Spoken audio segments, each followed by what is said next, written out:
Okay, I wanted some hearts behind them. So you could do two things. You could do several little hearts, which is what I'm going to do. Or you could do one big one. You can do them pretty much the same way.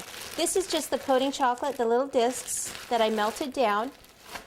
There they are melted, not completely melted, but pretty much melted. And then what I do is I have this pan, heart-shaped pan, and I poured chocolate into the heart-shaped pan, 3 of them. So I get the little pieces like this. So I pour them in and I pop this in the freezer, and then I pull it out and flip it on over, and they pop out. Sometimes they take it with the metal, they take a little longer to pop out. Sometimes you have to kind of push on them a little bit to get it out. And then what I did here is I covered them with fondant, red roll fondant. Okay, you could do your chocolate if you wanted to do red coating chocolate. You could, so you didn't have to cover them in fondant, but I didn't want the chocolate to be a different color. You know, the red chocolate is going to end up a different color than your hearts. So, and when I said there, I'm using that pan. If you want to just do one large heart, you could just use a heart-shaped cake pan and put the chocolate in the bottom of that to make one large heart, which is actually what I was originally going to do, but then I realized that I don't have any heart-shaped pans.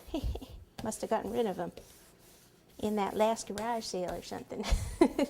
All right, so roll out your red fondant, and then to stick this to the chocolate, just take a little bit of, this is just regular old shortening. Brush the chocolate with the shortening because they're both oil based there. And then take this, pop it right over the top, and smooth it down over the edge like so. Take your pizza cutter, cut around the edge, leave a little bit of excess so that we can kind of tuck it around a little bit. Pick this up, tuck it like this.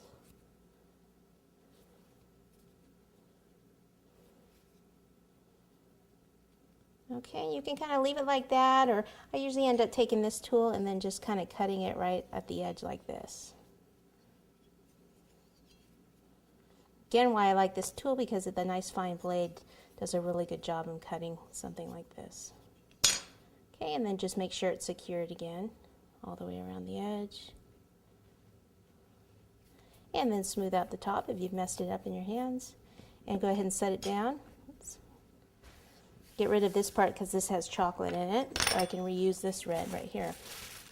Now I want these to stick up behind my little couple here. So what I want to do is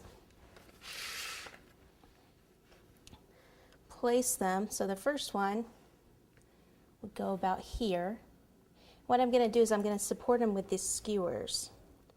Okay, so what I'm going to do is just take the first skewer here and just pop it right behind it into the cake. Whoops. Like that, just for a second. Okay, and then what I need to do is come back here and use a brush, and now where I know where it's going to sit, to be careful not to get this all over the cake, but need to take some chocolate and put it on the skewer there.